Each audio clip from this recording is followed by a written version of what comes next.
Today is December 8th, 2017. On my way to pick up the mail for the children's camp. Driving through the mountains and the sun is out, full frontal glory. Beautiful day. And I'm just going to do another video or audio journal. Really know what I want to speak about yet, but I'm just gonna talk and see what comes out. Sort of like creative writing, where you just put your pen to the page and start and see what happens, and just go until, I don't know, you write something creative or something inspirational comes out, and then you can build off of that. I don't know. I'm just gonna speak just because I've never practiced doing speeches, and it's never been something that I've ever spent much time on, and there's a lot I want to say, and a lot I think I'm being called to say. And so anytime I really want something to come out, I get really welled up. And for example, the other day I was doing a video going over the book of Joel with Blake Bowman, and earlier that day I'd spent a long time writing out this kind of intro about the parabolic heavenly language that is couched in earthly terminology within the scriptures, and I just was plowing. When I was putting together verses, it was the Spirit. I could just feel the guiding of the Spirit, and this whole thing ended up being a learning lesson, because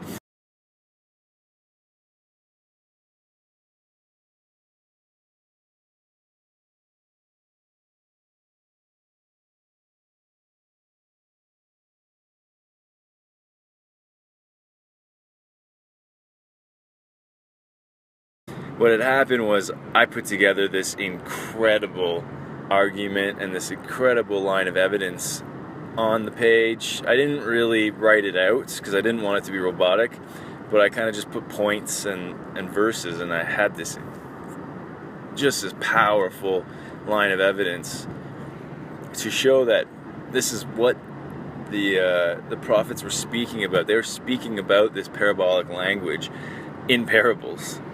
Especially when Paul talks about he speaks about how now we see through a glass darkly, and then we will see face to face. And I think in the book of Numbers it was something like, God spoke mouth to mouth with Moses, not through dark sayings. So you see the parallel between the dark sayings and the glass darkly. And then when you go into the book of Hebrews, and it says that the law was, shadows of things to come.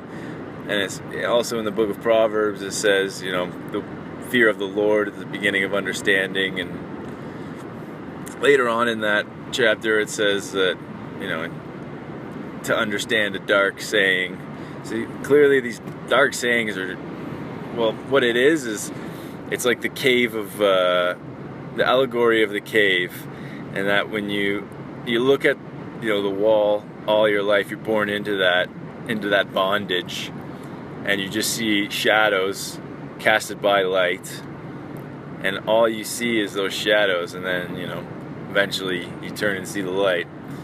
But that's exactly what Paul is saying with the glass darkly, and with the with the law being shadows of things to come, and how Jesus says that those who are without the kingdom, all things are done in parables. And what's interesting about that statement is that a parable it's something that can be unlocked. Jesus shows you how to unlock it. He explains the parables, and each gospel version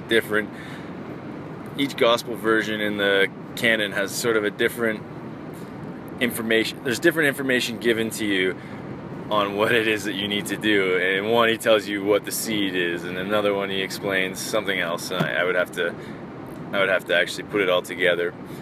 But basically, he's teaching you that it's through these literary features, through metaphors and through parallelism, that all of these keys to this language, that's, all of these images, like example, a glass darkly, or a shadow of things to come. So what you're looking at in the scriptures is you're looking at the level of the earthly terminology is like a shadow. It's something that you can look at, but you can't see the true light. I mean, Jesus is the true light, Jesus Christ, and He is the Word made flesh. So when you start to see that, you start to unlock things. Like, for example, when you see Jesus walking around healing people, healing all sorts of ailments and doing all these miraculous things in the flesh, and that's enough for Christians to be like, wow, what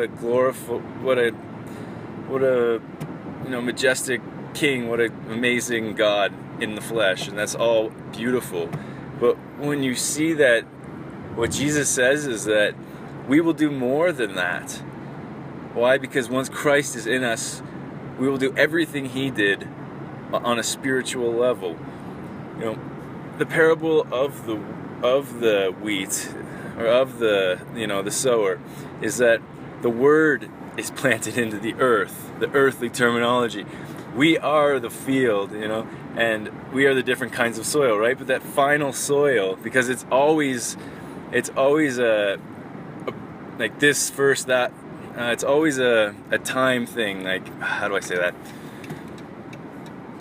It's always a progression of this different kinds of soils, and the last is always the field, and that's the final generation. The word finally takes root and grows. Then we become what? Wheat. What does wheat become? Bread.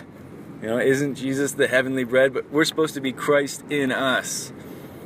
And that's exactly what we're going to do. We're going to go around, instead of healing this physical ailments that all of these people had, they were all images of mankind.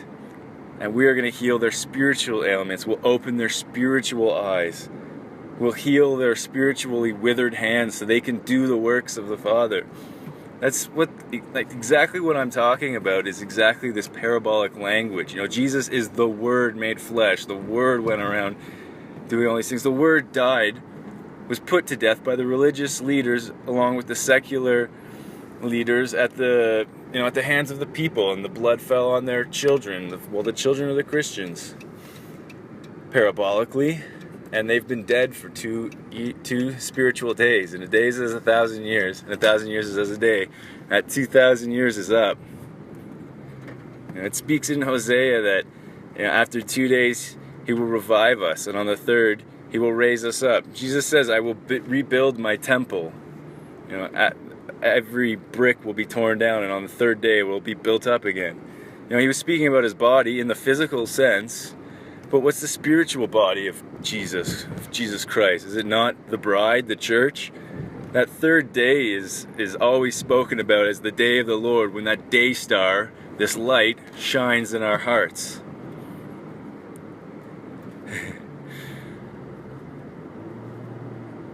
Just a beautiful thing, and I think I'll just cap it off there, because there's so much more to this, and you can explore these things.